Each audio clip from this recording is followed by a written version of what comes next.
December 22 என் லைஃப்பில் மறக்க முடியாத நாள். என்னோட பர்த்டே இன்னைக்கு. இந்த பர்த்டே எனக்கு ரொம்ப எமோஷ்னலான பர்த்டே தான். ஹஸ்பண்ட் நைட் 12 மணிக்கு இந்த கிஃப்ட்லாம் சர்ப்ரைஸாக எனக்கு கொடுத்துருந்தாங்க. மார்னிங் தான் சண்டை போட்டு போயிருந்தாங்க வீட்டில். அதனால எப்படியும் எதுவும் இருக்காது அப்படின்னு நினச்சிட்டு தான் நான் இருந்தேன். அன்எக்ஸ்பெக்டடாக தான் நடந்துச்சு இது. அதனால கொஞ்சம் எமோஷனல் ஆகிட்டேன். செலெக்ஷன் சூப்பராக பண்ணியிருக்காங்க. என்ன லைட்டாக லூஸாக இருந்தது.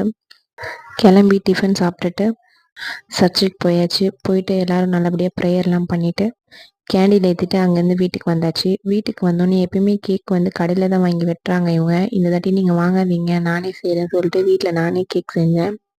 கேக் டேஸ்ட்டு சூப்பராக வந்திருந்தது. மதியானத்துக்கு எப்பயும் வைக்கிற மாதிரி தான் சிக்கன் குழம்பு வச்சுருந்தேன்.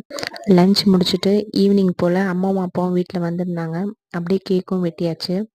அம்மா பூவும் வளையல் வாங்கிட்டு வந்திருந்தாங்க. அண்ணனும் பூ வாங்கிட்டு வந்திருந்தாங்க. இந்த டே எனக்கு ரொம்ப எமோஷ்னலாக ஹாப்பியாக போச்சு.